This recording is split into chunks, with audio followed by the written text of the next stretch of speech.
G'day fellow YouTubers, just giving you a bit of an update and a bit of a rundown on what I've been doing over the last couple of weekends. I'm basically building what they call a top bar beehive. So yeah, I had some form ply laying around, so I thought I'd put it to a bit of use, and I've basically started on the shell of my top bar. As you can see, it's basically just a big trough.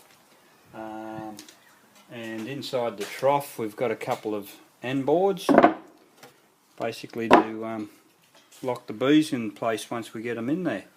And down here you'll see we've got 3 entry holes, 3 25mm or inch entry holes for the bees to come in, a little bit of a landing platform, and on the ends I've got some treated hardwood sort of legs there to go on the end of it.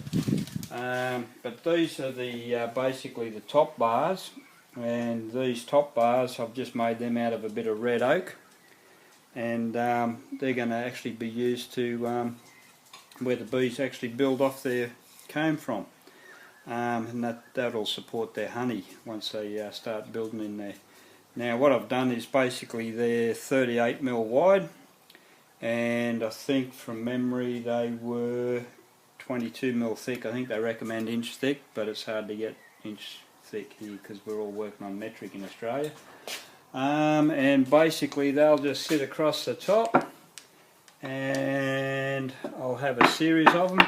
So basically I'll have about, eventually there'll probably be about 25 across the top. But what I'm going to do at the moment is I've run a bit of a saw cut through the middle of it.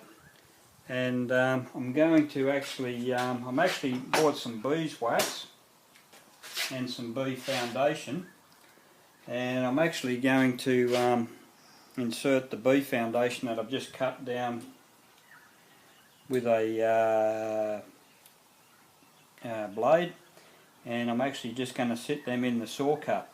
But to actually get them to stay in the saw cut, I'm actually melting down some beeswax.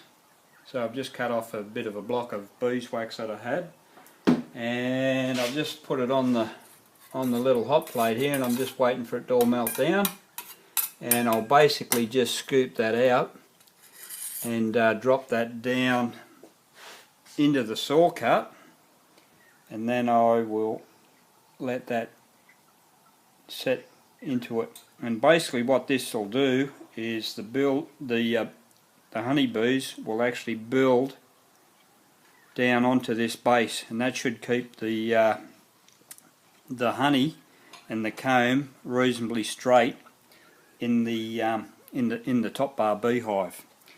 So yeah, that's about where I'm at with that. And yeah, I've also working on native bees as well in Australia, and I've got a few boxes that are made up, and I'm going to split them off. So basically I've got all the material over there for that, but that'll probably be next week once I've finished this top bar beehive. Yeah, stay tuned, because basically when I get this happening, I'll be putting a roof on this, trying to make it a little bit waterproof, and then we'll be looking at getting our honeybees in there. So yeah, hopefully down the track I'll be able to get some honey out of this. All good.